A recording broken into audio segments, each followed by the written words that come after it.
Глава 124. За спиной прозвучал голос Мин. «И что ты там бормочешь себе под нос?» Ши Цинцюань будто окаменел.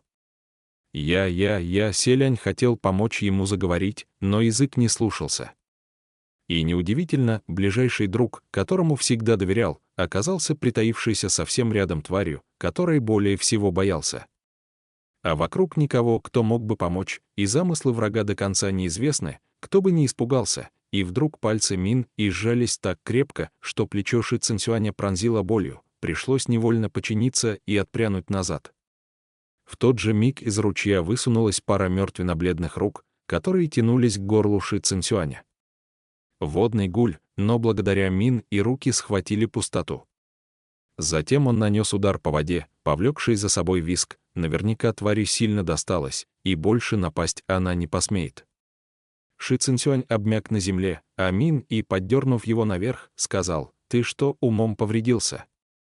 Как можно так беспечно умываться в ручье во владениях черновода?» Только что Ши Цинцюань освежился водой из ручья, где плавают трупы, водные гули.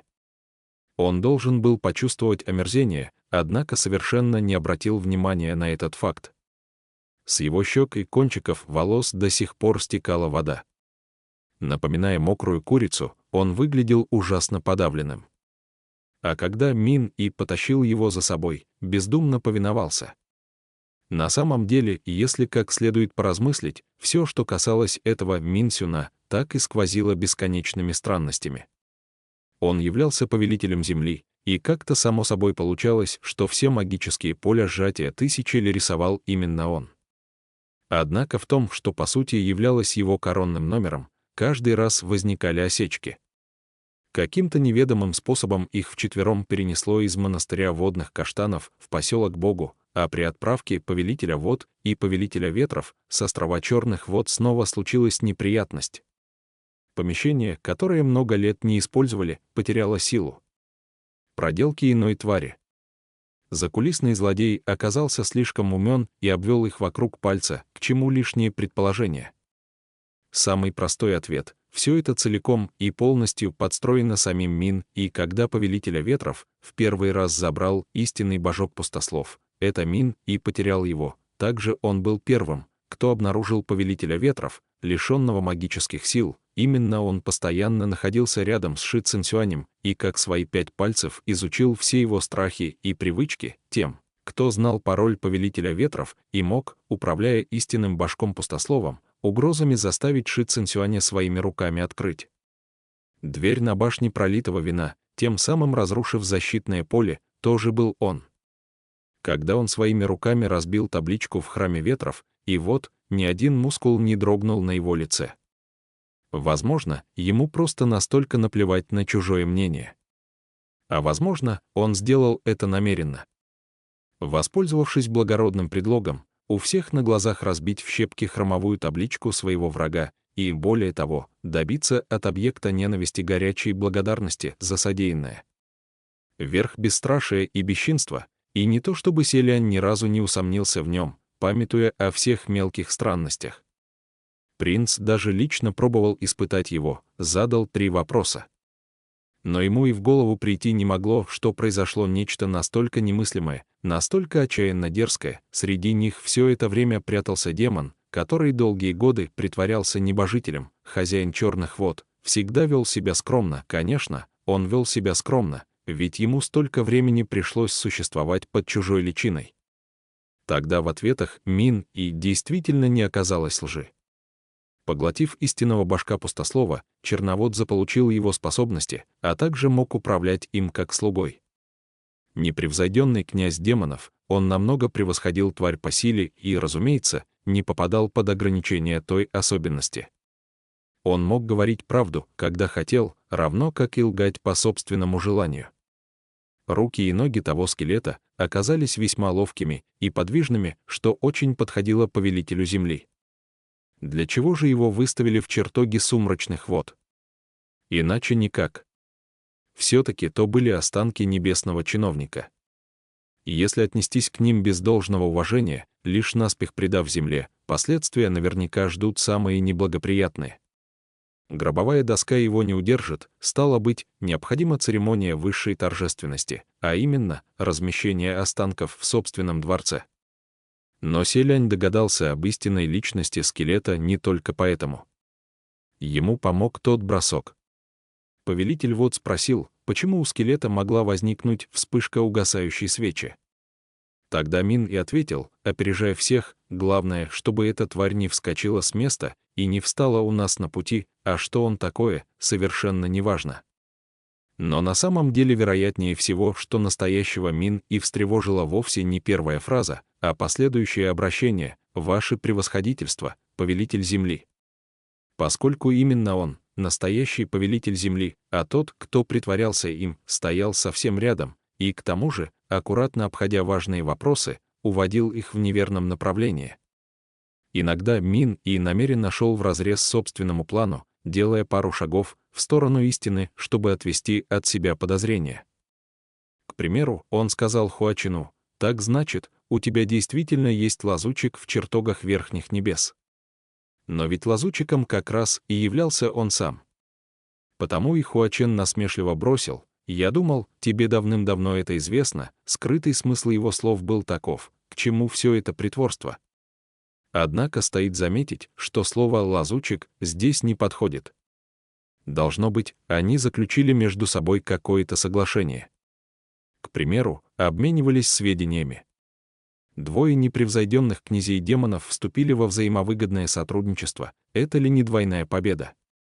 Черновод затерялся среди чертогов верхних небес, и в его руках оказалась вся информация о крупных и мелких переменах на небесах. А Хуачен пустил корни в мире людей, его последователи распространены повсюду. И неизвестно, имело ли место быть еще более обширное взаимодействие, помимо этого. Когда Цюнь-У отправил повелителя земли лазутчиком в призрачный город, он все равно, что попытался наводнением смыть храм царя драконов, послал разбойника в разбойничий притон. Всего во время скрытной деятельности Мин и случилось, наверное, только два непредвиденных происшествия. Первое — это заклинание огненного дракона, взывающего к небесам. Самозванцу, конечно же, без надобности от нечего делать совершать такой поступок. Селянь более склонялся к версии, что огненного дракона запустил настоящий Мин, и когда однажды ему удалось сбежать. Чтобы полностью принять чей-то образ и под его личиной проникнуть в чертоги верхних небес, без достаточного изучения объекта подражания никак не обойтись.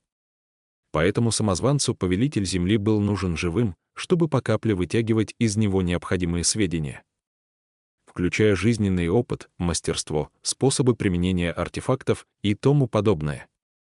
Должно быть, фальшивый Мин и пленил и заточил настоящего прямо перед самым прохождением небесной кары, когда тот еще не успел вознестись на небеса.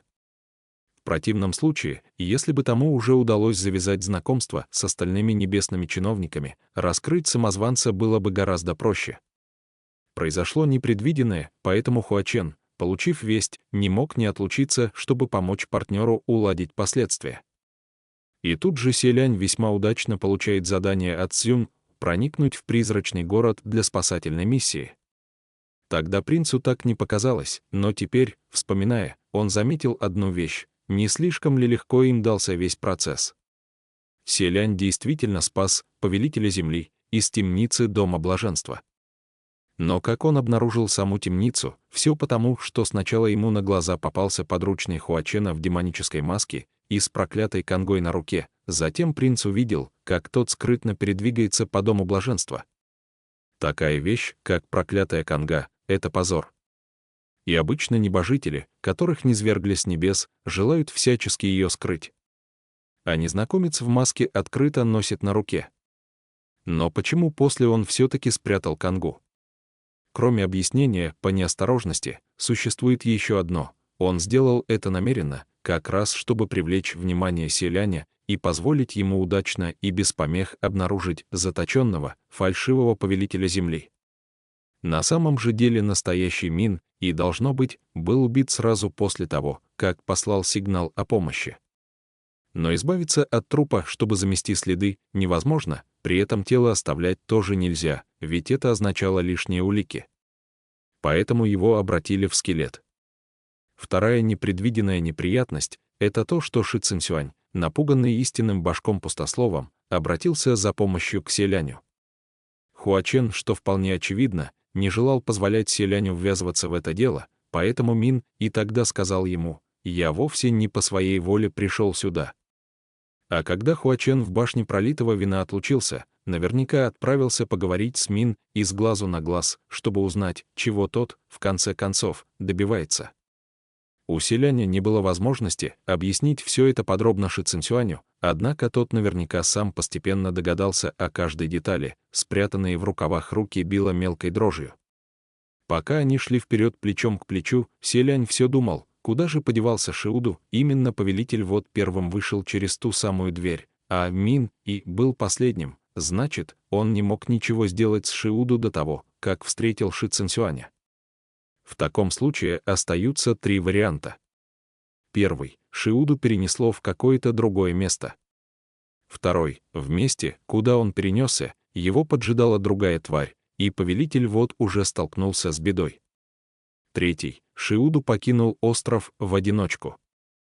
Первые два варианта не оставляли Мин и причин для продолжения спектакля перед Ши Цинсюанем и якобы поиска Шиуду. Задумавшись об этом, селянь вдруг услышал голос Мин и «А где твой замок долголетия?» Ши Цинсюань не сразу понял вопроса, селянь же почувствовал, как душа замерла. Мин и пришлось спросить еще несколько раз, прежде чем Ши Цинсюань наконец отозвался, а в голосе Мин и не ощущалось ни капли доброжелательности. «Ты разве не говорил, что ваши золотые замки долголетия сделаны из кусков близнецов демонического золота? И если кто-то из вас ранен, то они реагируют друг на друга». Ши Цинсюань рассказывал Мин и абсолютно все, и, конечно, о функции драгоценного замка тому также было прекрасно известно. Значит, Мин и собирался таким образом отыскать местоположение Шиуду. Ши Цинсюань пролепетал: но ведь мои раны уже зажили». Мин и ледяным тоном бросил: «Что тут сложного?» И тут же потянулся рукой. В голове селяня пронеслось: неужели он хочет ранить повелителя ветров? Принц приготовился защищаться, но к его неожиданности Мин и с силой нажал на свою же пораненную руку. Из уже затянувшейся раны хлынула кровь, и он сказал: «Надень замок на меня». Селянь не мог не восхититься им. Он играл свою роль и погрузился в нее так глубоко, что вызывал у зрителей восторженное изумление. Принц полностью мог понять Ши Цинсюаня, который столь сильно дорожил Мин и как другом. И если бы в подобном жесте не крылось угрозы и недобрых намерений, насколько достойным другом мог бы быть такой человек? Ши Цинсюань колебался, не решаясь пошевелиться. Стоит ему выдать замок, и обе вещицы среагируют друг на друга. И если Шиуду почувствует, он наверняка сразу отправится на поиски брата. Мин и хмуро вопросил: «Ты что, одурел с перепугу?» Ши Цинсюань: «Нет. Просто этот замок. Я разве тебе не говорил? Только если надеть его на настоящего хозяина, он возымеет действие». На лице Мин и отразилось сомнение. Это действительно так? Ши Цинсюань мертвой хваткой вцепился в замок и с уверенностью закивал. «Да». Мин одарил его многозначительным взглядом, затем опустил голову и посмотрел на свою пораненную руку, но ничего не сказал, кажется, отказавшись от этой затеи. Однако в следующий миг произошло непредвиденное. Замок долголетия на шее Ши Цинсюаня завибрировал сам собой. Ши Цинсюань мгновенно переменился в лице, а Мин и среагировал молниеносно, сразу развернулся и пошел в том направлении, которое указывал замок. Повелитель вот там. Золотые замки реагировали друг на друга, значит, Шиуду получил ранение. Но ведь, проходя через дверь, он пребывал в целости и сохранности. Что же могло сейчас поранить повелителя? Вот селянь отчетливо ощущал, как сильно Ши Цинсюань хочет бежать на поиски и при этом 1000 раз не желает этого. Они в ловушке внутри иллюзорного мира озера Черных вод, на острове больше никого, кроме Пэймина, который во внешнем мире старательно делает гробы, ожидая их возвращения. Ши Цинсюань, простой смертный, Шиуду поранился. Зови небо, не ответит, зови землю, не поможет. Они сами явились на порог, куда же теперь бежать? Пройдя немного в спешке, Ши Цинцюань заговорил: «Мин, Сюн, мне кажется, здесь кроется какой-то обман. Лучше нам все-таки не ходить туда». Мин и переспросил: «Какой обман?» Ши Цинцюань продолжал упрямо стоять на своем: «Как мой брат мог пораниться? Там, куда мы идем, может оказаться вовсе не он». Однако у Мин и было больше аргументов. Мы сейчас находимся во владениях непревзойденного князя демонов. Повелителю вод могло и не хватить сил, чтобы себя защитить. Неважно, что там, мы первым делом должны пойти и убедиться. Ши Цинцюань не смог придумать причину, чтобы не ходить с ним. И Селянь тоже не смог, поэтому пришлось действовать по ситуации. Тем временем замок долголетия дрожал все сильнее, и, подойдя ближе, двое действительно нашли Ши-Уду лежащим на земле. Он выглядел жалко, свернулся клубком и зажимал руками живот, словно испытывал ужасную боль. Ши Цинцюань удивленно выкрикнул: «Брат!» и помчался к нему. Мин и последовал за ним. Но стоило Ши Цинцюаню оказаться возле Ши-Уду, тот вдруг резко вскочил, схватился за него и расхохотался бешеным смехом. Ши Цинцюань растерялся, прижатый к его груди, и только через секунду заметил, что у этого человека кривые черты лица. Да какой же это Ши-Уду? Всего лишь один из тех сумасшедших чудиков, только в одежде повелителя вод и с золотым замком на шее. Ши Цинцюань и пискнуть не успел, когда раздался оглушительный удар, и Мин и вдруг упал на земь. В его груди чернела дыра размером с расшитый шелковый шарик, а кругом растекалась лужа крови. С дерева спрыгнула фигура в белых одеяниях, которая схватила Ши Цинцюаня и бросилась бежать. «Уходим», присмотревшись, Селянь увидел, что это и есть настоящий Ши-Уду. Ши Цинцюань воскликнул: «Брат!» Ши-Уду тихо бросил: «Не болтай, скорее уходим». Он злодей, в мгновение Селянь все понял. Ши-Уду тоже оказался не лыком шит, и едва осознав, что после прохода сквозь комнату с заклинанием он все еще остался в чертоге сумрачных вод, повелитель вод почуял неладное. Он мыслил острее и намного проще, чем Селянь, поэтому первым же делом заподозрил, что это подстроил Мин. Для начала Ши-Уду спрятался, чтобы тот не мог его найти, и стал наблюдать из засады. Скорее всего, их с Ши Цинцюанем перенесло в разные места, в противном случае он бы спрятался вместе с братом. Обнаружив, что Мин и передвигается вместе с Ши Цинцюанем, он схватил одного из чудиков, надел на него свои одеяния и золотой замок, затем побольнее ударил, чтобы отвлечь внимание Мин и внезапно атаковал, когда тот не ожидал. Действовал он, впрочем, неожиданно жестоко и беспощадно, не имея достаточных доказательств, насколько сильно Мин и замешан в случившемся. Повелитель вод, тем не менее, первым же делом нанес ему смертельный удар. Ши Цинцюань не выдержал и на бегу обернулся, как раз чтобы увидеть, как Мин, и которому насквозь пробили грудь, полежав немного, сел. Затем опустил голову, посмотрел на кровоточащую дыру у себя в груди и медленно поднялся. Селяня в тот же миг охватило пронизывающее до самого нутра отчаяние, которое передалось ему от Ши Цинцюаня. Разве кто-то, будь он даже небожителем, мог как ни в чем не бывало двигаться после такого удара? Это под силу только нечеловеческим созданиям. Они бежали еще некоторое время, как вдруг Селянь ощутил холодок по спине и крикнул: «Осторожно!» Принц в теле Ши Цинцюаня потянул повелителя вод в сторону, и в тот же миг спереди сверкнула холодная вспышка, сопровождаемая режущим воздух свистом.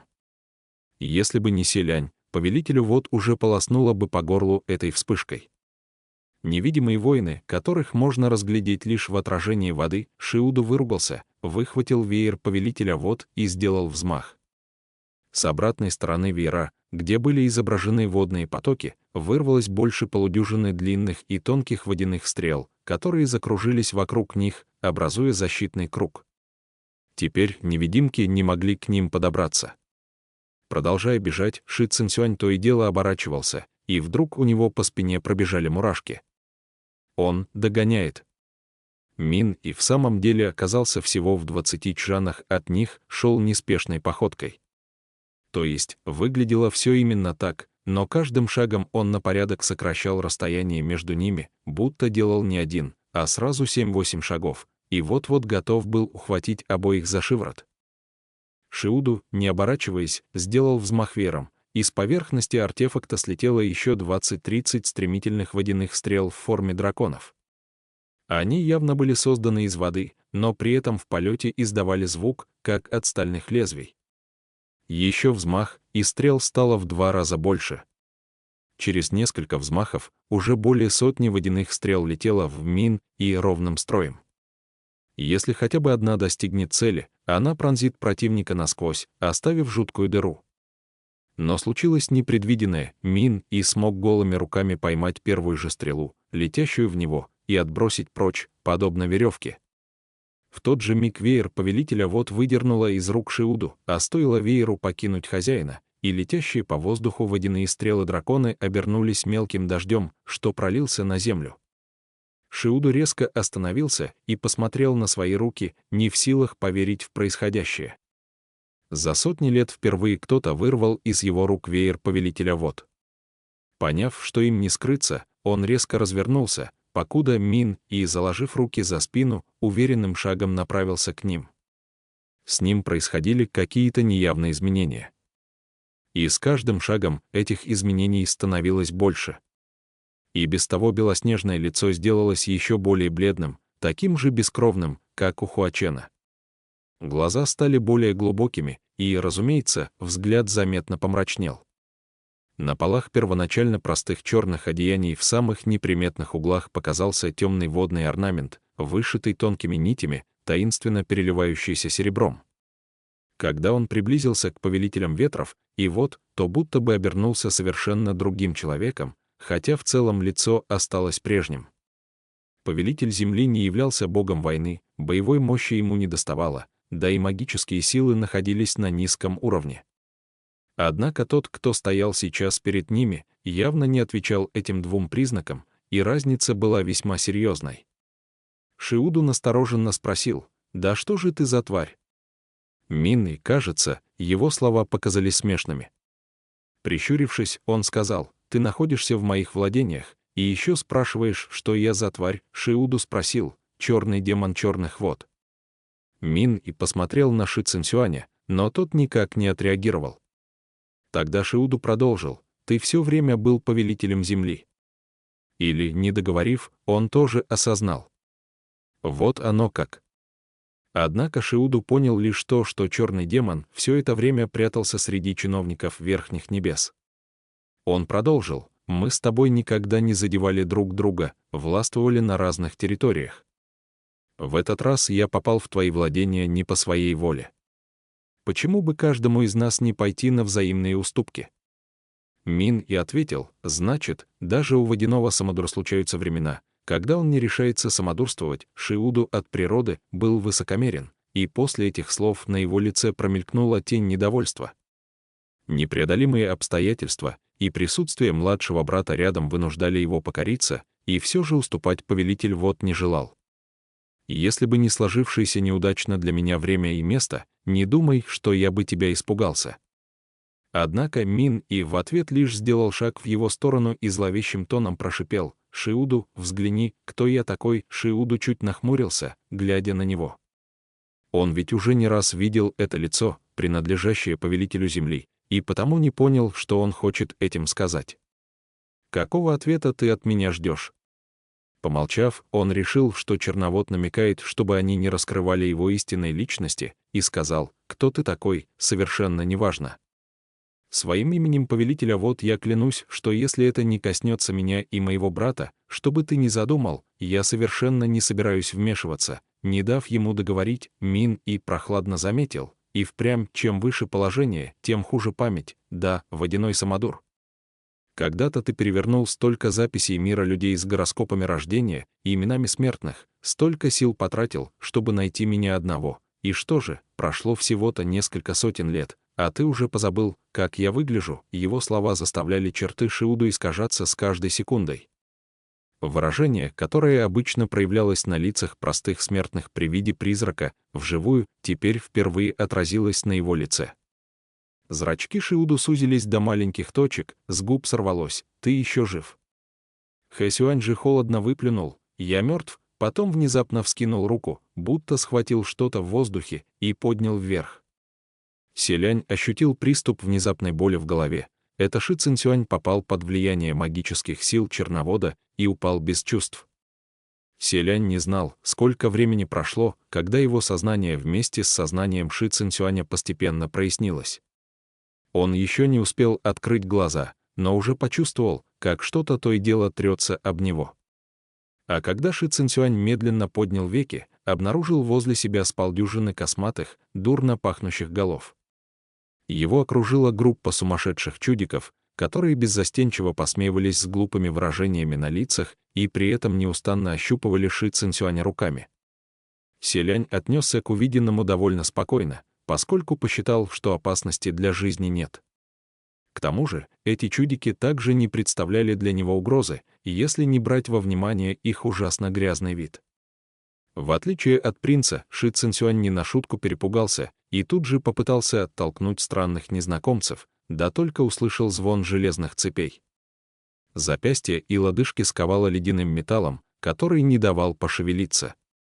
Подняв голову, Ши Цинцюань обнаружил, что его руки высоко подвешены, прикованные к обшарпанной стене огромными цепями толщиной с палку. Судя по окружающей обстановке, они снова вернулись в чертог сумрачных вод. Селянь, так же, как и Ши Цинцюань, ощущал, что голова раскалывается от боли, и только хотел сказать: «Ваше превосходительство, успокойтесь, я научу вас, как выбраться из этих цепей». Но тут же заметил, что не может произнести ни звука. Изумленный этим фактом, Селянь внимательно оценил свое состояние и обнаружил, что истратил львиную долю магических сил. И хотя его душа все еще держалась внутри тела Ши Цинцюаня, принц не мог им управлять, не имел возможности даже открыть рот и что-то сказать. Неужели магические силы, которые ему одолжил Хуачен, подошли к концу? Этого не может быть. Принц прекрасно знал, сколько необходимо магических сил, чтобы применить перемещение души. Хуачен мог передать ему больше, но никак не меньше. И все же принц чувствовал, как магические силы непрерывно утекают, и потому неизбежно ощутил растерянность и беспокойство. Внезапно напротив послышался хриплый голос: «Цинцюань». У Ши Цинцюаня все плыло перед глазами. Он с трудом поднял голову и увидел, что его звал Шиуду. Его не сковывали цепи, только белые одежды стали невыразимо грязными. Шиуду стоял на коленях, а увидев, что Ши Цинцюань очнулся, с радостью на лице попытался подойти, да только кто-то тотчас же с силой пнул его, вновь опрокинув на колени. Этот человек стоял, заложив руки за спину, на лице его угадывалось жестокое и мрачное выражение. От белизны его кожи сердце охватывал холод. Черный демон черных вод, или лучше сказать, Хэсюань. За его спиной располагался священный алтарь, на котором покоились 4 блестящих черных горшка с прахом. А на полу валялись 2 разорванных веера, веер повелителя ветров и веер повелителя вод. Отец, мать, сестра, невеста. Хэсюань бросил: «Поклонись». Шиуду, не отрывая взгляда от Ши Цинцюаня, ответил: «Хорошо». Затем в самом деле подполз к алтарю и, громко стукаясь лбом, отбил 4 горшкам с прахом несколько десятков земных поклонов. Затем слегка приподнялся, но Хэсюань тяжело опустил ногу ему на голову, холодно вопрошая: «Я разве позволял тебе встать?» От удара об пол лицо Шиуду окрасилось струйками крови. Стиснув зубы, он ответил: «Нет». На глазах Ши Цинцюаня старшего брата, который всегда был так горд, что ни перед кем не склонял головы, втоптали ногой в пол. И хотя он прекрасно понимал, что расплата даже в десятки раз тяжелее не станет чрезмерной, все же кровь гуще воды, и родное сердце не выдержало. С губ Ши Цинцюаня сорвался крик: «Брат!» Хэсюань ответил угрожающим взглядом. Даже не поднимая головы, Шиуду понял, что Ши Цинцюань своим вмешательством все испортит, и тут же прикрикнул: «А ты закрой рот!» Секунду поколебавшись в задумчивости, Хэсюань снял сапог с головы Шиуду. Тот пришел в неописуемый ужас, но подняться не смог, только резко выдохнул: «Цинцюань». Хэсюань медленно подошел к Ши Цинцюаню. Чудики явно до ужаса его боялись, сразу разбежались в стороны с жуткими завываниями и теперь лишь украдкой поглядывали на Ши Цинцюаня, словно жаждали заполучить что-то, имеющееся при нем.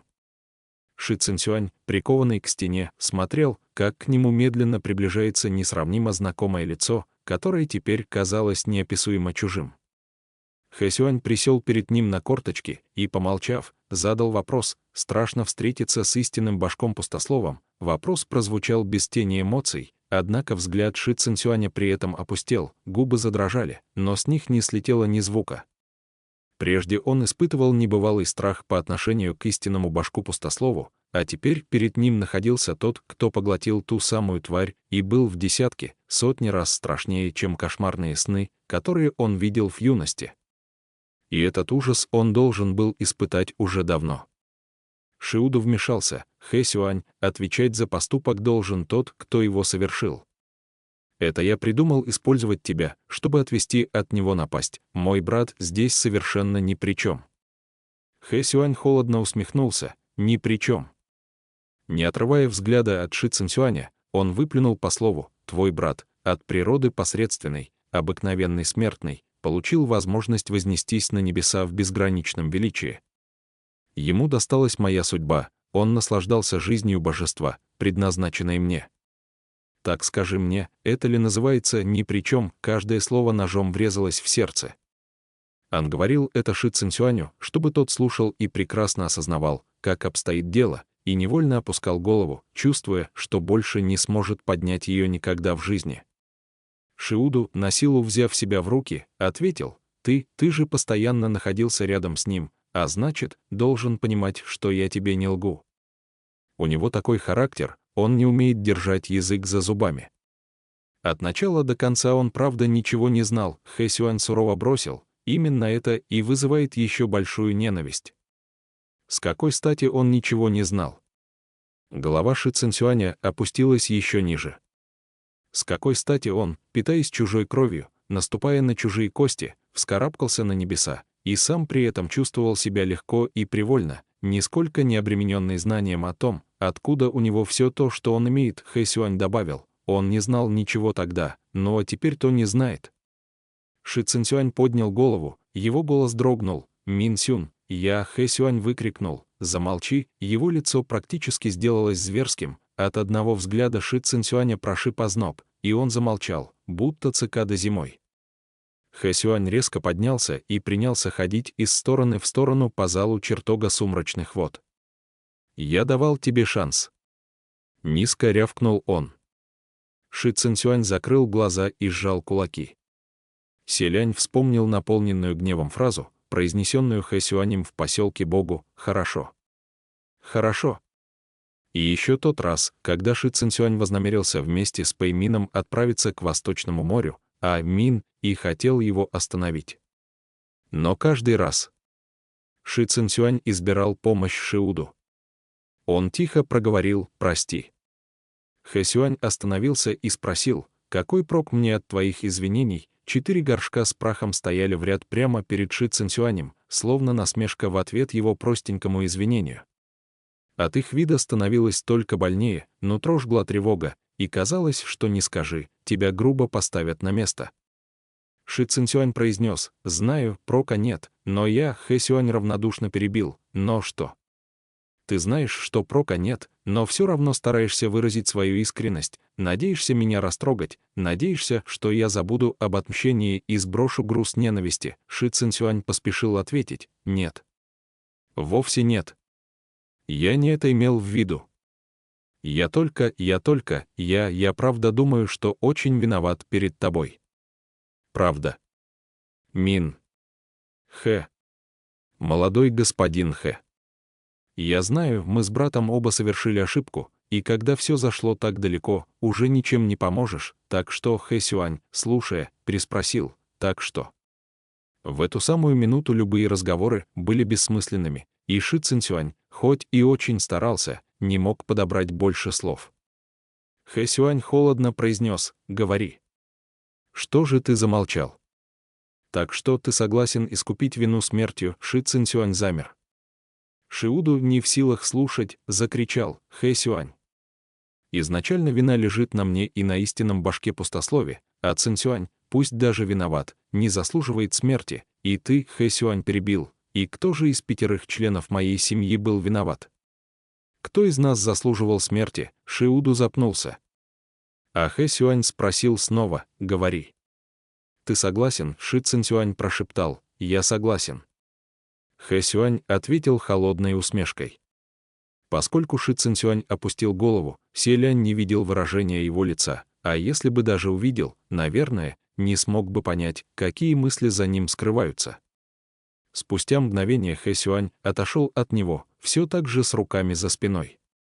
Тогда сумасшедшие снова окружили Ши Цинцюаня, кто-то схватился за ногу, кто-то за руку, не желая отпускать, кто-то стал дергать за волосы, кто-то повис на шее, у каждого глаза горели алчным блеском, словно они желали живьем сожрать Ши Цинцюаня. Даже Селянь, которому приходилось жить среди нищих попрошаек, почувствовал, как мурашки пробежали по душе, и подумал, кто все эти люди. Для чего черный демон притащил сюда целую толпу сумасшедших? Ши Цинцюань же молча терпел, как его тянут из стороны в сторону, не смея даже пискнуть. Хэ Сюань некоторое время стоял в стороне, холодным взглядом наблюдая за ним, затем заговорил, «Тебе известно, что это за люди?» По лицу Ши Цинцюаня шарили тощие пальцы, подобные когтям, при этом он боялся даже выдохнуть. Разумеется, ему сейчас было не до размышлений о том, кто эти люди.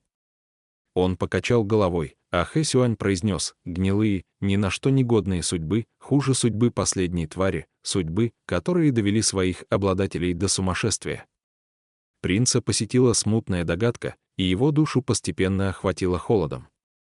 Шиуду тоже мгновенно все понял и широко округлил глаза. «Ты?» Хэ Сюань, стоя между двумя братьями, ледяным тоном сказал, «А сейчас я даю вам выбор». Вначале он указал на Шиуду. Первый путь. Ты выберешь из этой толпы одного, с кем поменяешь судьбу своего младшего брата. А потом сам станешь простым смертным. Глаза Шиуду заполнились кровавыми прожилками, плечи затряслись. Хэ Сюань продолжал, раз уж тебе так нравится менять чужие судьбы, думаю, ты в этом деле поднаторел достаточно, учить тебя не нужно. Предложение Хэ Сюаня выглядело жестоким коварством, если не знать всей подоплеки событий. Изначально Ши Цинцюаню предназначалась судьба праздного богача, живущего в благости, покое и радости, пусть даже без возможности стать небесным божеством. Но если поглядеть на этих людей, каждый либо весь покрыт гниющими язвами, либо измучен до потери рассудка. Ясно без слов, что нет ни одного среди них, кого не преследуют беды и страшные несчастья. И если Ши Цинцюань поменяется с кем-то из них местами, его будет ждать такая же трагическая судьба. Обладателя судьбы, которая приводит своего хозяина к сумасшествию, несомненно, ждут неиссякаемые муки и невзгоды. Испытание небесной карой Шиуду провалил, это очевидно. А когда его преступление раскроется, наказание будет неизбежным. Низвергнутый в мир людей, он не сможет вновь изменить судьбу Ши Цинцюаня. Один — простой смертный, лишенный магических сил, другой — обладатель несчастной судьбы, прогнивший до сердцевины. Как им дальше жить на свете? Шиуду резко выдохнул и сквозь сжатые зубы спросил, каков второй путь? Хэ Сюань продолжил, второй путь. Ты. На этот раз он переместил неотрывный взгляд к Ши Цинцюаню. Слова по одному слетали с его губ, «Я не трону твою судьбу.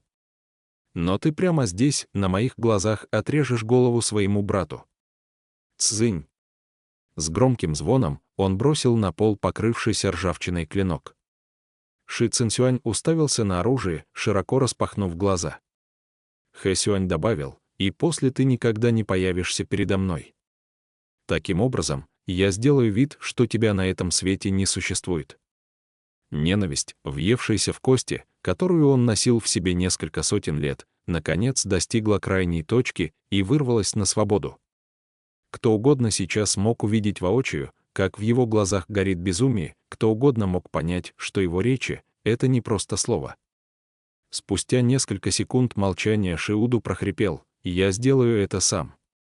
«Я покончу с собой», — идет, Хэ Сюань возразил, «У тебя нет права со мной торговаться». Шиуду глянул на Ши Цинцюаня и пробормотал, «Ты ведь хочешь погубить нас обоих?» Ши Цинцюаню, впрочем, его безнадежность не передалась, он поспешно воскликнул, «Брат! Брат! Давай выберем первое. Первое. Но Шиуду спустя некоторое время успокоился и возразил: «Нет. Я выбираю второе». Ши Цинцюань обескураженно произнес: «Но почему второе? Разве не лучше, если мы оба останемся живы?» «Брат, давай выберем первое, второе никак выбирать нельзя, я не смогу, правда». Шиуду в гневе выкрикнул: «Замолчи! Ты что, меня не знаешь? Разве я смогу жить, потеряв все и глядя на то, как ты превратился в подобную грязную тварь? Лучше я умру от злости», — Ши Цинцюань воскликнул: «Брат, оставь. Лучше плохая жизнь, чем хорошая смерть. К тому же, если честно, подумай сам, мы ведь уже прожили несколько сотен лет хорошей жизни, и уже, он начал запинаться, словно вспомнил, как ему достались эти годы хорошей жизни, и от стыда не решился больше продолжать. Хэсюань холодно взирал на них со стороны. Шиуду, наконец, удалось с трудом подняться на ноги. Он схватил клинок, покрытый пятнами ржавчины, пошатываясь, добрался до стены и схватил Ши Цинцюаня за плечо. «Давай». Затем быстро прошептал: «Найди генерала Пэ, попроси его позаботиться о тебе». Пугающе тяжелым клинком, покрытым ржавчиной, трудно убить даже курицу, не говоря уже о человеке. Если таким орудием резать кому-то голову, несчастного ждет невыносимая боль. Ши Цинцюань от страха не смог удержать его в руках, уронил на пол и закричал: «Оставь, брат, довольно. Ты ведь сам мне говорил, что все люди на свете должны отвечать за себя, но кто еще станет заботиться о нас? Мы всегда сами заботились о себе, разве нет? Не давай мне его, не давай!» — Шиуду крикнул: «Цинцюань, не будь таким жалким». А потом с горькой усмешкой добавил: «Прозвище твоего брата — Водяной Самодур, и тебе это тоже известно. Сколько раз я шел против правил, сколько волн вздымалось по моему приказу, и если не 1000, то 800 уж точно было. На небесах и поднебесной, повсюду я нажил врагов. Если я умру, ситуация будет не столь ужасна. Моя смерть разрешит все проблемы, они тебя не коснутся. Но если я останусь жив и при этом лишусь всего, тогда-то меня и ждет жизнь, что хуже смерти. Потеряв статус водного божества, я никак не смогу о тебе позаботиться, даже о себе не смогу. И тогда, боюсь, не пройдет и пары дней, и нас с тобой. Возьми». Ши Цинцюань чуть не плакал от страха, срывающимся голосом он закричал: «Нет. Нет, нет, нет, нет, брат, я правда не смогу. Не заставляй меня, не впихивай мне этот тесак. Спасите, спасите, спасите». В такой момент он вдруг принялся изо всех сил звать на помощь, срывая голос. Шиуду воскликнул: «Не волнуйся. Не надо бояться, Цинцюань, это не так больно, как поменяться судьбой и лишиться магических сил». Хэсюань терпеливо наблюдал до этого момента, но тут вдруг отвесил Шиуду пинок. Тот, совершенно не готовый к этому, прокатился по полу, истекая кровью изо рта, и замер, будто не мог больше подняться. Ши Цинцюань, прикованный к стене, завопил: «Брат!» Хэсюань со злостью прошипел: «Закрой рот. Довольно показывать мне это тошнотворное представление о ваших братских чувствах, оно здесь никого не растрогает». Как вдруг Шиуду, выплюнув полный рот крови, перевернулся и одним прыжком оказался возле Ши Цинцюаня, схватив того за горло. Селяня обуяло потрясение, он почувствовал, как не хватает дыхания, как кровь приливает к лицу мощным потоком. Ши Цинцюань с трудом проговорил: «Брат!» Шиуду, сжимая зубы, сквозь которые сочилась кровь, ответил: «Цинцюань, я не смогу уйти спокойно, зная, что ты в таком положении. Если я умру, ты тоже наверняка не выживешь в этом мире. Лучше уйдем вместе». Он вдруг сильнее сжал пальцы, и перед глазами у Ши Цинцюаня потемнело, а из горла вырвался сдавленный стон, словно он лежал на смертном одре. Селянь потрясенно подумал: неужели повелитель вод и впрямь задушит повелителя ветров? Но вскоре руки на его горле вновь ослабли, внутрь ринулась волна воздуха, и Ши Цинцюань зашелся кашлем, на силу отдышавшись. Теперь перед ним стоял Хэсюань. Он разом оторвал Шиуду обе руки в районе предплечий, которыми тот только что сжимал горло брата. Раздался его холодный голос. «Разве я давал тебе третий путь?» Обе руки Шиуду были оторваны, кровь хлестала, как из фонтана, и все же он громко расхохотался. Хэсюань бросил его руки на пол, словно какой-то мусор, и спросил: «Над чем ты смеешься?» Шиуду встряхнул пустыми, промокшими от крови рукавами. «Я смеюсь над тобой». «Думаешь, одержал верх? Тебе кажется, что месть, совершенная спустя столько лет, проведенных в тени, принесет тебе радость?» Хэсюань ответил ему: «Видеть тебя на последнем издыхании действительно приносит немалую радость, правда? Тогда я скажу тебе, что и мне весьма отрадно». Обрубками, из которых фонтаном лилась кровь, он схватил Хэсюаня за ворот. «Потому что я вижу, как ты сейчас разгневан, как ты страдаешь, как ненавидишь так, что едва не стираешь зубы в крошево, но тебе все равно уже не вернуть своих близких, ты все равно остаешься тем же демоном из сточной канавы, и как ни топай ногами, толку от этого не будет, потому что они давным-давно мертвы, каждый из них. А я и мой брат прожили так долго, столько лет занимали посты небесных чиновников. И пускай теперь все кончено, как и наша жизнь, он остался в выигрыше, и я все-таки победил. Разве мне сейчас не радостнее, чем тебе?» Ха-ха-ха-ха-ха-ха. Пока Хэсюань слушал эти речи, его бледное лицо постепенно менялось, словно в мерзлой пустоши разгоралось демоническое пламя. Атмосфера в помещении, где они находились, кажется, даже сделалась намного холоднее. Ши Цинсюань, не в силах пошевелиться от ужаса, хрипло проговорил: «Брат, перестань, перестань, пожалуйста, брат, во имя небес, что ты такое говоришь? Что за чушь ты несешь?» Хэсюань резким движением схватил Шиуду за шею. «Ты нисколько не раскаиваешься?» Шиуду разобрала безумным смехом. «Раскаиваюсь? ПФФ? Сейчас умру от смеха. И несовестно тебе, хозяину черных вод, непревзойденному князю демонов, говорить со мной о раскаянии. Я скажу тебе, такого не бывает на свете». Ши Цинсюань издал крик ужаса, но Шиуду лишь выше вскинул голову. «Всего, что у меня было, я добился в борьбе. То, чего я не имел, зато боролся сам, судьбу, что не была предначертана, я менял сам. Моя судьба зависит от меня, а не от небес». Селянь впервые слышал подобное объяснение фразы «моя судьба зависит от меня, а не от небес», и даже сквозь накатывающие волны страха ощутил немалое удивление. Хэсюань тем временем тоже расхохотался, будто та уверенность и бесстрашие, а также смертельное нежелание признавать ошибку, что звучали в речах Шиуду, буквально открыли ему глаза. Его лицо становилось все более устрашающим. Ши Цинсюань на грани срыва заговорил: «Брат, я умоляю тебя, умоляю, хватит говорить, пожалуйста, скорее замолчи. Спасите». Заносчивое выражение на лице Шиуду не померкло ни на секунду. «Цинсюань, брат уйдет первым и будет ждать тебя внизу». Ха-ха-ха-ха-ха-ха. Не дожидаясь, пока он договорит, Хэсюань положил ладонь на голову Шиуду и схватил за волосы. Ши Цинсюань, у которого душа была готова вылететь из тела, звенел железными цепями о стену и кричал: «Минсюн! Минсюн! Прости, прости, прости, прости, прости, прости! Это все моя вина, это я виноват. Мой брат поступил так лишь из-за меня.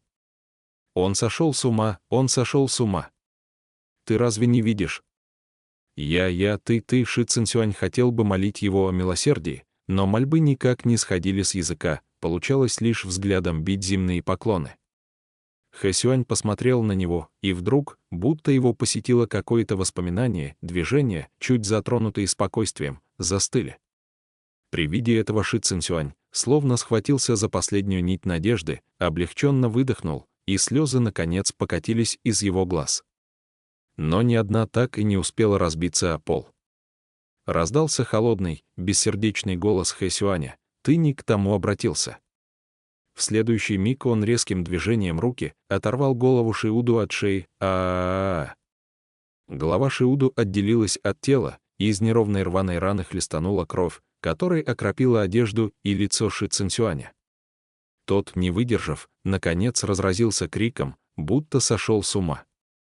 Тем временем безумцы, увидев безголовый труп, который стоял, не падая, нашли его весьма занимательным и принялись бесноваться от радости, забегали вокруг него, оставляя на полу кровавые следы голых ног. На бегу чудики хлопали в ладоши и выкрикивали «Айдайной!» «Мертв, мертв, мертв, мертв!» Хи-хи-хи, неизвестно, сколько еще Ши Цинцюань продолжал кричать.